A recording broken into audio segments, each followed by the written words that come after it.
Welcome, Eagles, to another edition of Tradcat Night, special guest exclusive video interview right here on the tradcatnight.org website. Folks, today is July the 6th, 2019, and I'm with a very special guest. We brought him on last month, and he resonated quite loudly, if you will. There were so many of you emailing me saying, get John X Army back on the program. You really enjoyed the talk, all of his insights, and so we've got him back on, and hopefully we can do this on a more regular basis.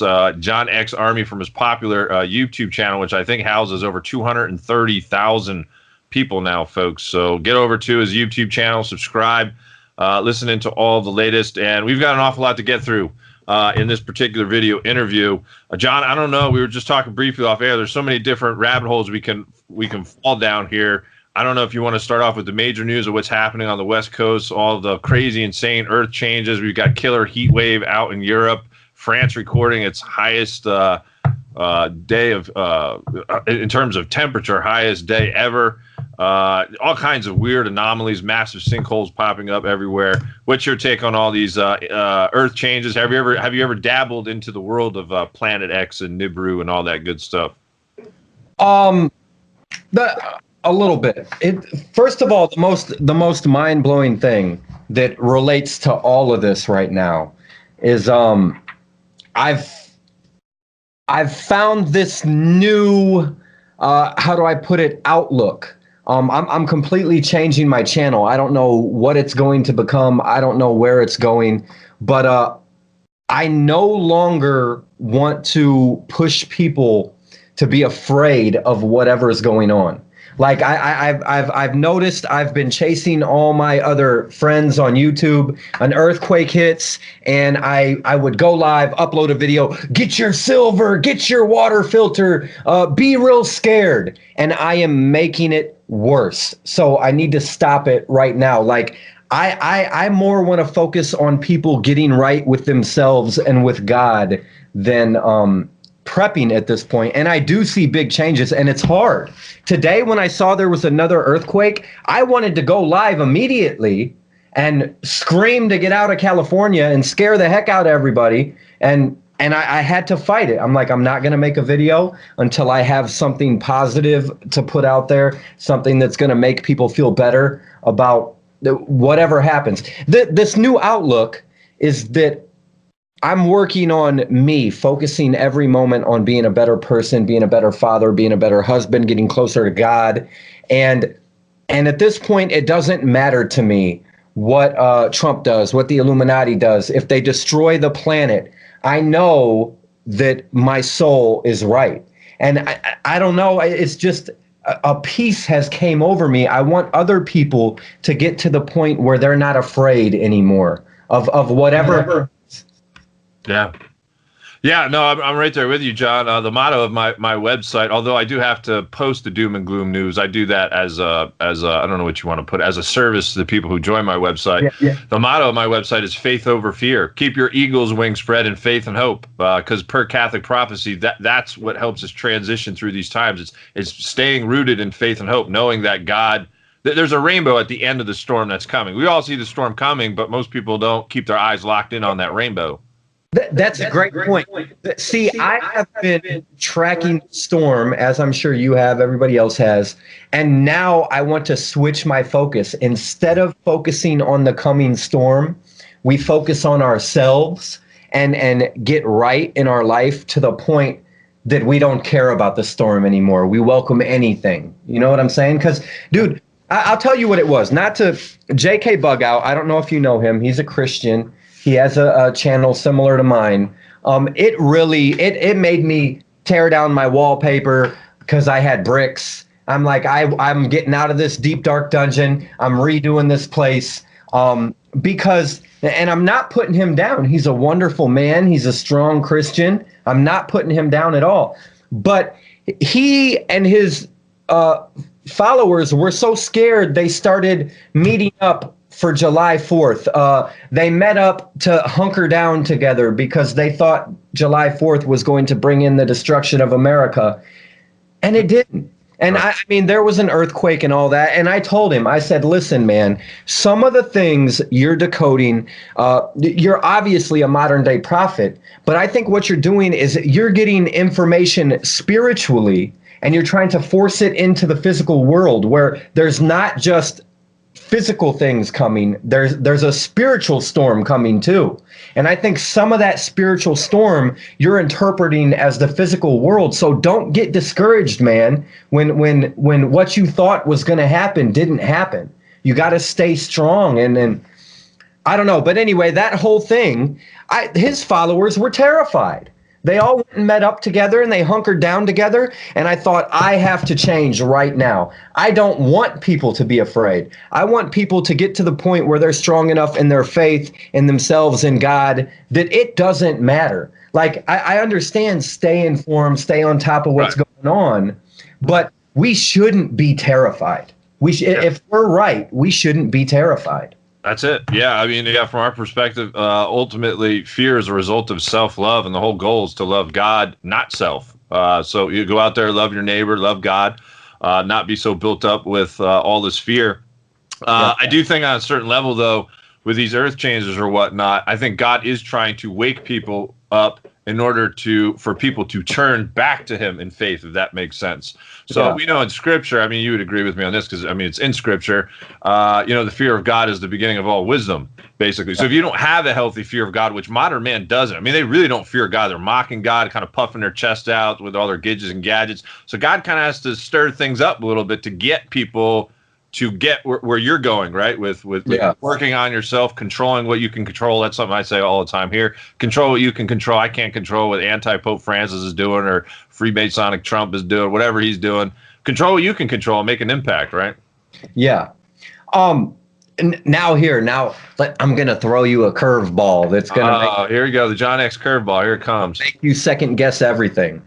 I want your honest opinion. Don't be afraid to hurt my feelings. I'm not. I know. I won't. Trust me. Okay.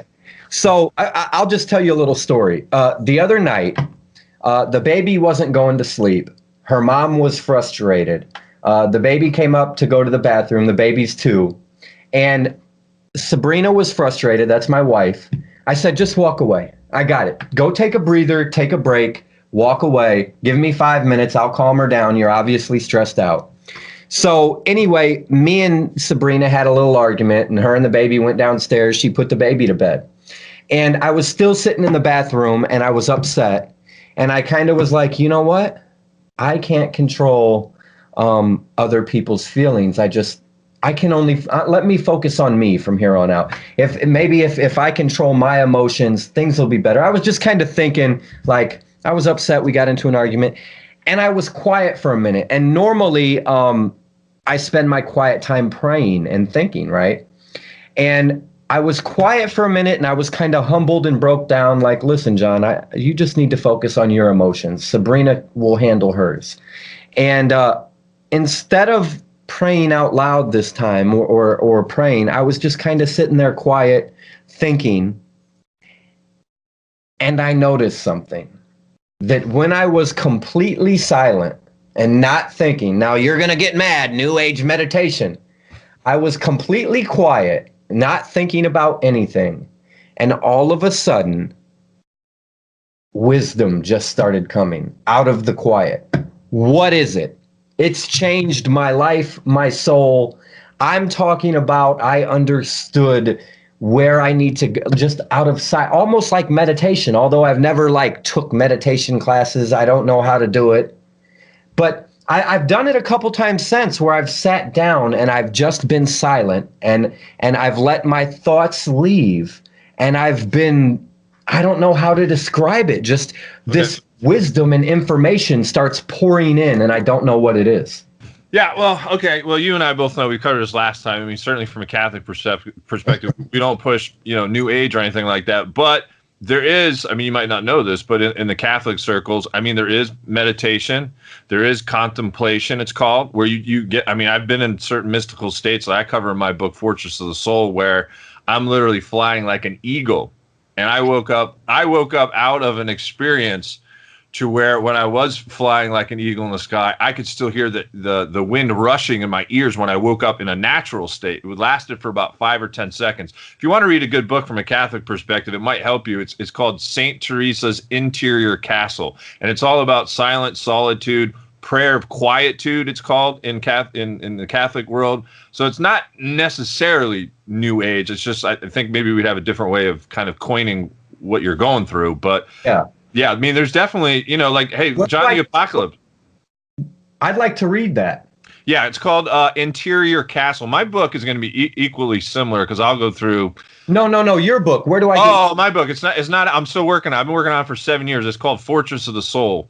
And yeah, I'll detail all my, experiences, and I'll go through contemplation and kind of take a walk through the interior life. But silence and solitude is absolutely mandatory. I'll even share with you some of my poems, which might hit you pretty hard. You seem like a pretty artistic, poetic guy, and I share this with some of my non-Catholic friends, and it really makes an impact on it, because I basically say, like John was on the Isle of Patmos, right, which is where he got exiled to. He remained in silence and solitude and wrote the book of Revelation, or the Apocalypse. And I just tell people at least 1 hour a day, get away from it all, get away from Sabrina for an hour. You walk, you do your thing, let her do her thing for an hour a day so she can just be in a state of quietude, prayer, silence, so she can talk to God interiorly. If we don't do that, we don't come back to prayer, we're done for in terms of our own spiritual life. So I agree with you there, actually. Yeah. So you're giving me another option. I'm thinking it's New Age. You know what I mean? It might not. I'm going to look that book up. You said Silence of Solitude? Well, there's numerous good Catholic books for the interior life. I would argue Interior Castle. Interior Castle. Yeah, but it's written by Saint Teresa of Avila. She was like centuries ago, she was a Catholic mystic who detailed the interior life. Because ultimately, from a Catholic or Christian perspective, we're trying to arrive at a state which is called the spiritual marriage with God. Now, this is where it gets funky, because the New Age has their whole, oneness with humanity, oneness with the universe. Well, in the Catholic world, it's not that path, but it is oneness with God. I mean, there is talk of being one with God. It's called the mystical or spiritual marriage, with very few privileged souls got to this side of life. They're called Catholic mystics. I mean, Saint Teresa of Avila, Saint Francis of Assisi, you might have heard of, the patron saint of animals and nature. He was another, kind of poet who did that. I mean, there was decent mystics who tried to explain as best they could the process of the soul, and it involves purification of your own sins. The next step is illumination, and the best way to kind of put it is this. If purification stages, you're trying to break free from all your venial and mortal sins. During the illuminative stages, the sun is always there. God's always there, but you got these dark clouds in front of it, right? Purification. Yeah. So you got to break free from the purification in order to step into the light. So the illumination is, you go step out on like a dark kind of day where the clouds are out, and you see like the rays of light kind of piercing through. And you might say, "Oh, I just got like a word there, like something just hit me." Yeah. Well, the ultimate path is the ultimate goal is to remove those dark clouds completely, to where you're one with the fire and the light. You'll hear that synonymous in both of my book and Catholic mystic books. One with the fire and light, to where you're doing the will of God 24/7. That's the ultimate goal, is to not do your will, do God's will. And literally, I mean, John, I got you on the spot here. I mean, I'm walking around like a fiery furnace daily. I mean, I'm conscious of it. If people don't like to hear it, it's a little like taboo. But this is what a lot of the early apostles talked about, having this fire beneath their chest. And that's what God is, an all-consuming fire. So we've got to let that fire overtake our body. And it's the hardest work that will ever be done on the planet. I went through 7 years of business school. I mean, the interior life is the hardest thing to do, because you have to constantly fight yourself and fight against these sins and constantly move forward. So I think if you move down that, you'll start reading some of this stuff. You'll be like, man, okay, I know exactly what she's talking about. You know what I mean? It just puts a Christian perspective as opposed to like a New Age kind of like Maitreya, verbiage to it. Yeah. I'm definitely going to check that out. I'm interested in that 100%. Yeah. So what do you think of these two earthquakes? I told you I haven't went live with it yet, because I'm trying to like not scare people anymore. Right. No, I hear you. I was actually in the middle of podcasting last night when I had a basketball game on in the background. It was a Vegas Summer League basketball game, and the earthquake had hit, and it was so powerful that it shook the building of this Vegas, and they literally canceled the game live. I mean, people were freaking out. That's how bad it was. And then I had Gil Broussard, the Planet X guy that I bring on my show. He texted me live while I was podcasting. Then I had people message me on Facebook who were out in the LA area. They were like, man, we just got hit again. And it wasn't just, they had 3 major quakes over the last 2 days. It was a 6.6, 6.4, 7.1, but they've had hundreds of aftershocks. I mean, like, they're now saying the aftershocks could last for weeks to months. They now said this morning that there's like a 20% chance that the likelihood of like a 7.5 or greater is on the table over the next few weeks even. Again, you know, it's one of those things where I agree with you. Like, you know, what do you do? It depends, like, philosophically how you approach things. Like, if you're just like, okay, now I don't really care about necessarily surviving through a tribulation. Like, I'm going to live, and if it happens, it happens, because there's a lot of Catholics who take that approach. I just believe that I'm here to help people transition, so I'm trying to do my best to forewarn. You know, putting out that information for me, I don't think is necessarily fear mongering, although I could see how people take it down that path. But this Planet X thing is real. It's in Catholic prophecy. I've covered this in times past. There's another great mystic. I'll drop another name, Marie-Julie Jehani. I'm sure you heard of the 3 Days of Darkness prophecy. Yeah. Well, she was the main mystic, and I'm working on a movie, by the way. I'll get it out on Vimeo over the next 3 months on this mystic. But in any case, she was the main mystic that talked about this. And we're arriving at a point in time where the whole earth is basically going to go dark. So we're going to be required to be the light. You know what I mean? Like, there's going to be few light left in the world, few people speaking the truth. And we're going to get to a point where during the 3 days of darkness, everyone is going to be locked into about a 10.0 earthquake. No matter where you are in the world, the whole earth is just going to shake for 3 days. Can you imagine that? I mean, I sat and was listening to the channel last night. I'm going to hand it back to you because I'm talking too much. This is your show. One of the ladies, I think it was Lester Holt, was being interviewed on CNN. He said, yeah, I've been through an awful lot of earthquakes, but this one scared the hell out of me. Okay, that lasted for 20 seconds. Can you imagine being locked into a 10.0 earthquake for 3 days? And the prophecy basically says that most people are going to die of fright. People who do not have faith in God, which is what we're talking about today, have faith to get through, you know, these times. People who don't have faith in God are going to die of heart attacks. It's going to be that frightful. But that's my take on it.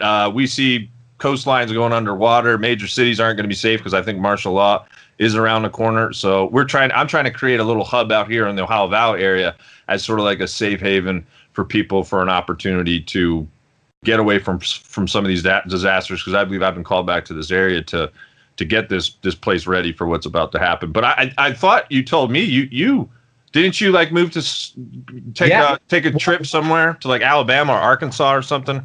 No, Tennessee. My wife's mother died and left her a house up in the mountains. Oh. So we went up to the house. I literally ordered a 30-foot dumpster, emptied the house out, cleaned it top to bottom, filled it with preps and supplies, and there's black mold all through the ceilings. Like it's so much in the attic that it's coming down in multiple rooms through the ceiling, and yeah, so we're back. I started spraying it with bleach, and, you know, told my wife, like, you know, we can kill it. My followers have showed me ways to kill it. We're going to kill it. And she said, we got a 2-year-old little girl. I can't stop sneezing. We're going to get sick. We're going home. So right now we got a perfectly clean house with black mold and all prepped out for anything that may arise. We'll run. So staying along the path of kind of faith and hope, I mean, for this country, I mean, talk to us about how, you know, I mean, do you see it from your perspective, more and more Americans, you know, awakening? And again, everyone's kind of coming at it from a little different angle, but in general, is there sort of an awakening to, you know, all of the New World Order agendas? And, you know, we obviously see the rise in populism.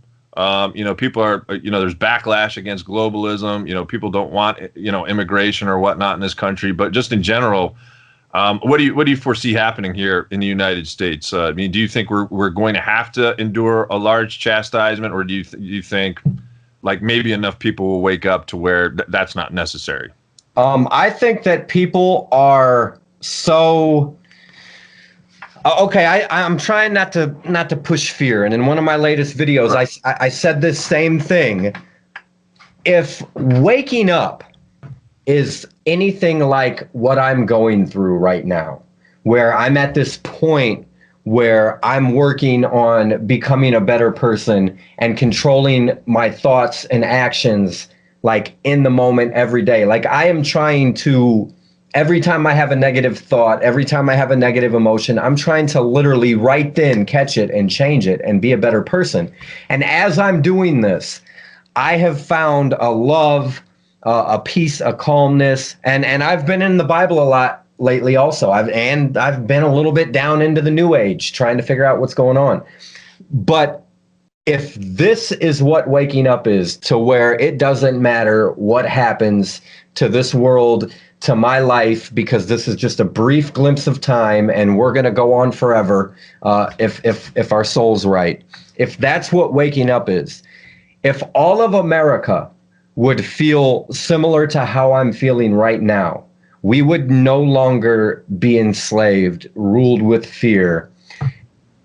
And I honestly believe that they might destroy America to prevent everyone from getting to the point that I feel like I'm at right now. I feel like they would completely lose control if half of America felt this way, where it's just, I don't know. People are definitely waking up. Yeah, it's a journey. Like I said, my own journey. When I do media appearances, and listen, I've done some pretty major ones over the past few weeks. I was on Kent Baker's show. I mean, he's Protestant. Then I did Richie Allen's show. He's an atheist, which is kind of interesting because, I mean, he was trying to put me on the spot, and we had like a nice, healthy, a nice gentleman's kind of discourse back and forth. But I mean, I got him to thinking about some of the points that he was bringing up, coming at it from an atheistic point of view. So we've talked about preparedness. I mean, just in general, I'm a prepper, you're a prepper. But, the spiritual side to this obviously is first and foremost, but raising a family in these times. Talk to us about the challenges. I'm a single guy, probably will never get married. And I know it's a lot different. Most of my followers, traditional Catholic families, they normally have like 6, 7, 8 kids, a lot of kids. And it's like, man, going through these times, they're going to have an awful lot of faith and hope with, famines coming, economic collapses. Again, not to push fear, but I mean, it's just a reality. They're going to have to really cling on to faith and hope. And also, I would stress community. Communities are going to have to come together and really utilize the skills that they have. You're coming from an Army background, so you're going to be able to have, certain skill sets going into it, whereas someone else will have different skill sets. Going to have to all work together on that level. But talk to us about raising, the challenges about raising a family in these times. Well, the biggest thing to get to how I'm feeling today and be able to really grow and be happy in these times was the prepping. Like, as I'm so calm and peaceful, I've got $10,000 of prep food at 3 different locations. My whole family, I come from a military family. They all have weapons and ammunition.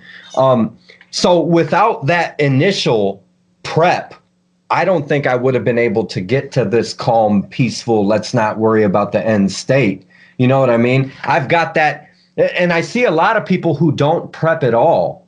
And either whether they don't prep because their faith in God is that strong, or whether they don't prep because they can't afford it. Right. They don't understand the amount of peace they will be able to find. They don't understand the amount of time they will be able to spend in the Word or whatever they do, working on themselves. It's literally so freeing and uplifting to know that if anything happens, I can take care of my family for probably over a year with what I've accumulated. And it took 2 years to do it. You know what I mean? It took a couple of years of scraping money together and getting this and that and supplies.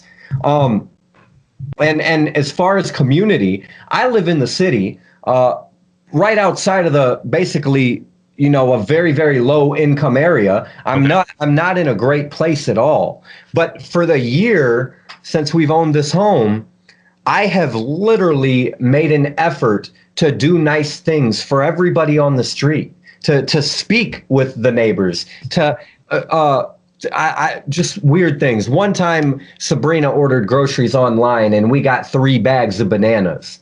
I went up and down the street with 3 bags. She thought she was ordering 8 bananas. She ordered like 8 3-pound bags online. I literally went up and down the street, going door to door, giving away bananas. one woman, her husband died, and he took very good care of their lawn. The whole last summer, I mowed her lawn. I've been going, as I've lived here, getting further and further away, getting to know the neighbors, helping them out, building a relationship with them. You know, and that's so important. What's going to happen to people who don't know their neighbors or are scared of their neighbors? You know what I mean? There's some houses on the street where until I went over and met them, oh, those are.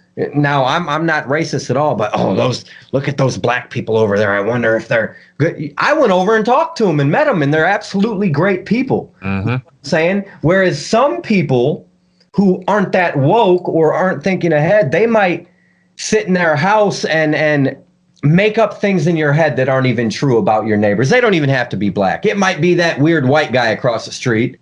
You might sit in there and dislike him based off things you've made up in your mind because you've never went over there and met the guy. So now imagine in a situation where the country falls apart, the lights go out, whatever happens, earthquakes are shaking. You might sit in your house staring across the street and your mind might make up all kinds of crazy things about those people. You know what I mean? Whereas if you would have just started building relationships with the people around you, you'd know who they were and you wouldn't have any fear. It's just such a multi-pronged approach to everything. You know what I mean? And when it does happen, all this food I'm talking about I've stored up, I'm sharing it. I'm not hiding in the basement and keeping my family well. I'm bringing people together. Like, hey, we can all eat. Let's all work together. Help me defend this food. It's all of our food. You know what I mean? I'm not closing my doors, and we'll find a way. You know what I mean? We will find a way. And I'm telling you, it's gonna. If anything does happen, it's gonna be a huge test.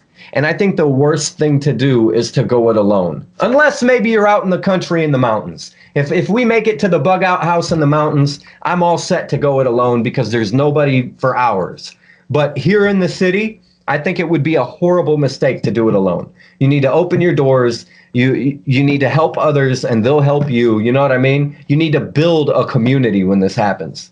Yeah, I'll just interject a few points there. I've had some of the top survivalists on my show, like Captain Michael Hawk, he's considered the #1 survivalist in the world. He just emailed me the other day. He's fighting ISIS over there. He showed me some pretty cool pictures. Probably pictures he shouldn't have shown me. He even mentioned that. But in case, people like EJ Snyder from Naked and Afraid, I've had him on the show too. And they basically say the same thing, being a community surrounding. He says odds are, even if you have sort of a novice level of, prepping or survivalism, he says you're probably not going to last too long by yourself, even out in the woods. That's what they said. And again, I don't have a military background. You would know better than me being in the military. My dad was in the Navy, but you're going to want to be around other people for a wide variety of reasons. Just for the support, to be able to share food, to share skills, to be able to talk amongst yourselves. And, I'll interject a story of my own. I'm kind of like the black sheep in the Catholic world because I unfortunately call a spade, calling out Francis, calling out all the heretics in the church. So a lot of people around here, they look at me like I have 5 heads, and they used to kind of distance themselves from me, but now they see clearly as it's getting worse with Francis and what's going on in the Vatican. They want to come to me and they want to talk to me. They want to know me a little bit more. So we're starting to, hem things out a little bit. But I had a family around the corner from me. It was actually a black family. And through a mutual acquaintance, I got talking to him one day, and although they were Protestant, they knew all about the stuff I was talking about. So we hit it off like really well. So now when I go and see him, I know what he knows what I know. So it's a breakdown, just like you said. And I think that's what we have to do, have more type of meetings, barbecues, whatever. Just try to get everyone involved on that level. What I wanted to ask you, too, since we're kind of doing a little show here, resonate around faith and hope and, kind of working on yourself a little bit better. I would also encourage you, look up St. Francis of Assisi. He was a playboy type like me. I was a womanizer in my past. And I did some awfully egregious things. I can't even tell you how many women I slept with in times past. I couldn't even keep track of them before my conversion. At one point, I went full-blown atheist. I wasn't always Catholic. That was a point where I was going earlier. I'm trying to come to a point. Well, St. Francis of Assisi, I read his life because he was a womanizer, came from a rich family. He was basically locked in a cave. I think it was for a year or two. So he went to silence and solitude, kind of like what you're describing right now. Found himself, came out, lit the world on fire. So St. Francis of Assisi is another one. But in any case, he's got really cool stories of how he would always interact with nature and animals. He's the patron saint of animals. And he would be seen preaching to birds, and birds would come around and listen to him. Really cool. He would actually, there was this one story of this wolf where it was causing all kinds of problems in this one European town. He went over there and started chastising the wolf in love, and the wolf sat there and listened to him and kind of made peace with the town. Very cool story, St. Francis of Assisi. My question to you is, that finding that connection with nature. Again, for me, I'm not coming at it from like a new age or paganistic, but I mean, I go out there and I've written some of my best writings or poems just sitting out beneath the stars or sitting out in nature and sitting out in God's creation. I mean, I don't know if you feel the same way, but I mean, I hope you know where I'm going with that. But I mean, talk to us a little bit more about, being... blow your mind with that. So I recently made a video on my channel, Tesla, frequency and vibration. I've figured it out. And I know for a fact, maybe not how Tesla was doing electricity. I've figured out frequency and vibration to the point that people are like freaking out, and I can show others how to do it too. And not to get new age, like you said, but our body is composed of electrical signals, and our brain works electrically, the neurons. Oh, literally, if we were to get some type of electrometer and test the frequency coming off of your body, you have a certain frequency to you, and it changes. That frequency, it's not stuck on one frequency. So for example, if you listen to a certain frequency for 2 hours, I know for a fact that your body, your brain will begin to get in tune with that frequency. So let's just say I put on 432 hertz, which in the New Age circle, I almost said cult. In the New Age circle, it's known as the love frequency. When you put on the headphones, your body is radiating a certain frequency. After a few hours of that 432, I believe that your brain begins to resonate that same frequency. You get in tune with it. And at this point, if you're quiet and you sit down and you're humble and you shut up and listen, that frequency, that state of mind is going to impart upon you otherworldly wisdom. And I've been going frequency to frequency, testing different ones, 2 to 4 to 5 hours at a time, listening to these frequencies and literally getting information that I don't know where it's coming from. I'm not hearing voices. It's more of like a state of mind, like, oh, okay, I understand that now. And I'll think to myself, I'll think of a question that I don't have the answer to, and the answer will come to me. It is absolutely, I'm telling you, call it, I don't know if people call it New Age. I don't know what it is. I don't know if it's meditation, but each frequency gets you in a different state of mind, and information is just put into your head. And I don't understand what's going on, but and then I figured this out on my own. And I figured out I was having the same thoughts over and over again. And then I'm like, oh, well, I've been playing the same frequency. That is so odd that this frequency keeps making me think the same things. So I tried a new frequency, and it's something different. Then I got other people who I'm friends with in real life. I got them, hey, try this. Tell me what happens. And they start thinking the same type of thoughts. We've been going frequency to frequency for 2 months, spending 2 to 5 hours, like getting in that frequency state of mind and picking up different information. And it's absolutely mind-blowing. It's something real happening. So after I figured this out, I started looking around online, and other people are doing it too. And they're talking about music, sound, vibration. It's the secret to all my knowledge, to my enlightenment, and it's making sense to me. And I'm like, it's reaffirming. I thought I was going crazy.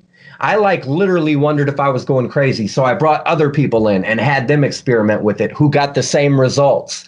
And then I started looking online and other people thought they were crazy when they first figured it out. What do you think it is? New Age? What do you think it is? Well, I mean, yeah, I mean, how do I put this? If you sit down in your favorite chair and relax and pick any of them frequencies on the internet and you listen for 5 hours, you will come away. No, I understand what you're saying. Like, say for example, I'll try to explain as I can from like my perspective. Satanic rock music. Like in terms of like writing, or like when I get into prayer, I'll actually play Latin chant. Try that. Write that down. Write down Gregorian Latin chants. Same thing. Yeah, that's what I'm saying. You can thing. You can get in the mode if you play it long enough. Yeah, I mean, I understand kind of where you're going for my audience. I mean, I try to play Latin chant music as often as I can throughout the day because it helps me relax. I can think better. I can write better. Well, listen, that Latin chant, the sounds that make up that Latin chant are probably as old as the universe, the specific tones. So what you're doing is when you listen to that Latin chant, you're getting your brain into that frequency. You're tapping in to the information that those sounds have contained since the beginning of the universe. So the way you're doing the Latin chant, if you switch it out, you'll get put in a different state of mind that's going to open you up to different thoughts and feelings than you've ever had before. Now, picture this. People that are listening to negative music. I've almost completely quit since I've figured out these frequencies and that they're imparting knowledge. Rap was my favorite music. I've almost quit listening to rap. I'm paying very close attention to what I listen to because now I see. So like coming from a Christian perspective, an old school Christian who would say rock music's satanic.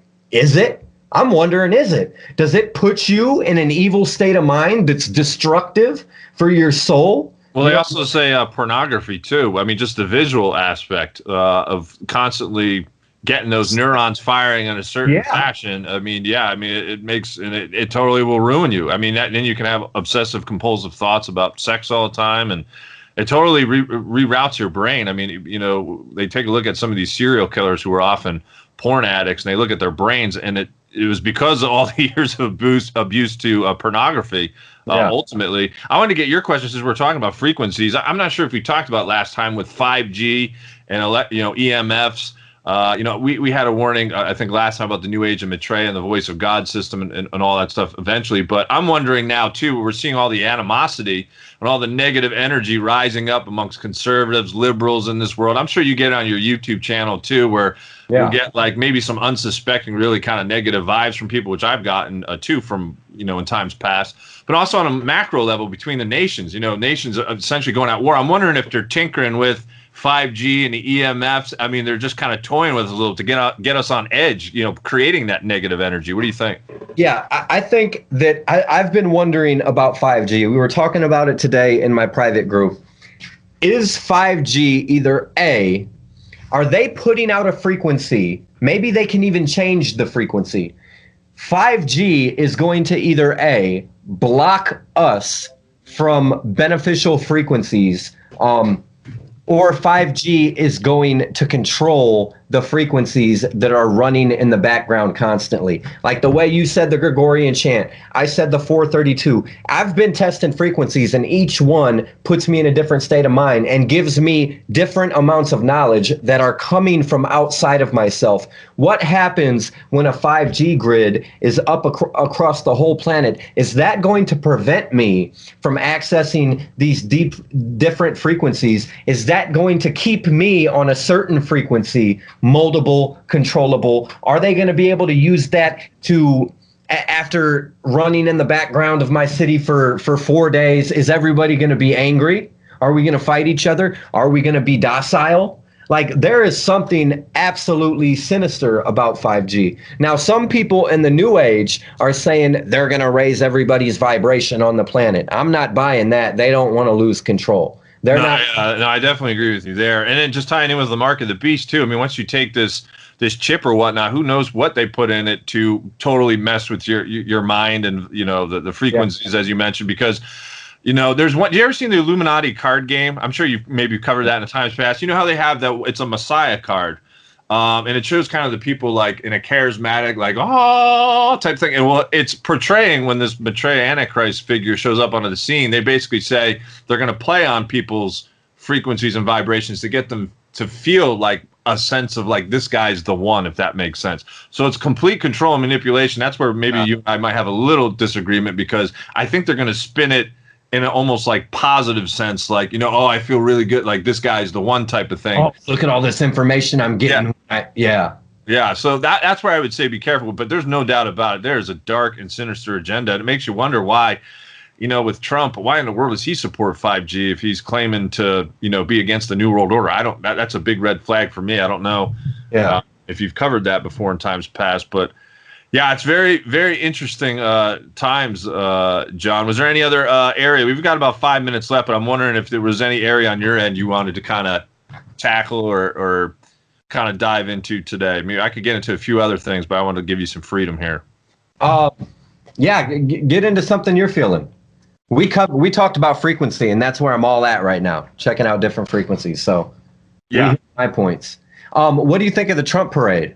What'd you think of that? Yeah, that was very interesting. When I first saw that, I'm one of those guys that thinks, okay, they're trying to come up with new angles to legitimize an economic collapse and make it seem like that's a good thing. But then also martial law coming. So when I first saw these like military tanks and vehicles going in there, I kind of raised it sarcastically, like, hey, martial law is pretty close. I didn't indicate like, okay, it was going to happen like the other guy you were talking about. But I think we're moving in that direction.